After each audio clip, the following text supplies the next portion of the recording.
विलासपूर गोळीबारच्या माझ्या सर्व नागरिकांना एक सूचना आहे. पाण्याच्या बाबतीत मोठा प्रश्न निर्माण झालेला आहे आणि पाऊस पडत नाही, पाणी धरणात कमी होत आहे.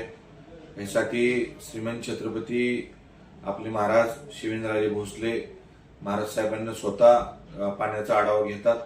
पण आपल्या भागात पाणी कमी येते. त्याला कारण असं आहे, लाईट गेल्यानंतर टाक्या भरत नाहीत. टाक्या भरल्यानंतर लोकांना पाणी कमी येते. पण जॅकवेलमध्ये जसं नदीला पाणी कमी लागायला लागलंय, तरी अधिकाऱ्यांना विचारून अधिकाऱ्यांना सांगितलंय नवीन जॅकवेल एक पाण्याचा जिथं स्रो आहे तिथं नवीन जॅकवेल टाकलाय, तो लवकरच सुरू होईल.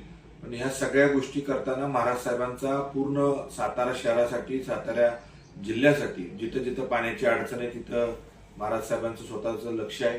पण मला खास करून विलासपूर गोळीबारच्या बाबतीत सांगायचंय, लोकांना कळकळीची आणि एक विनंती आहे, आपण थोडंसं पाणी सगळ्यांना जपून वापरावं. मला माहितीये पाण्याचा विषय पहिलं 500 घरं होती, 500 घराची 1000 घरं झाली. टाक्या तेच आहेत, पाण्याचं स्टोरेज तेच आहे. पण नवीन 36 कोटी रुपयाची स्कीम बाबा महाराजांना मंजूर केलेली आहे, ती आता संपत आली. जवळजवळ अंतिम टप्प्यात ते काम आहे.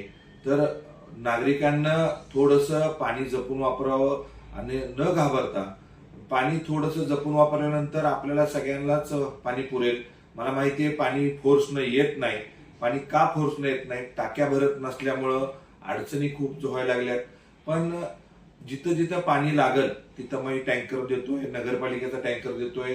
मी स्वतःच्या खर्चानं मी परत टँकर चालू आहे. आज 2-4 वर्ष झाले टँकर चालू आहे. हे सगळं करताना शिवेंद्र बाबांच्या माध्यमातून करतोय. हे सगळं विलासपूर गोळीबारच्या लोकांना सगळ्यांना माहिती आहे. पण माझी कळकळीची काय विनंती आहे, पाणी जपून वापरा. पाणी सगळ्यांना व्यवस्थित मिळेल. पाणी कपात नाही व्हायला पाहिजे. हाय ते पाणी व्यवस्थित वापरल्यानंतर आपल्या विलासपूर गोळीबारच्या सर्व नागरिकांना पाणी व्यवस्थित मिळेल.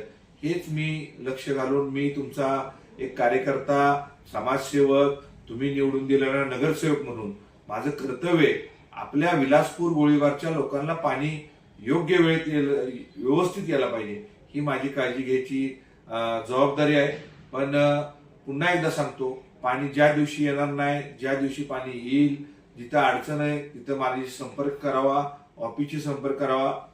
ज्याला टँकर पाहिजे त्याला मी सगळ्यांना टँकर देतोय.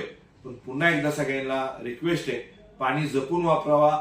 आणि पावसाळा उशिरा येणार आहे. पावसाळा या वर्षी उशिरा आहे, त्यामुळे नदीत पाणी नाही, धरणात पाणी नाही. तर आपण सगळ्यांना पाणी जपून वापरावे, अशी माझी विलासपूर गोळीबारच्या सर्व नागरिकांना कळकळीची विनंती.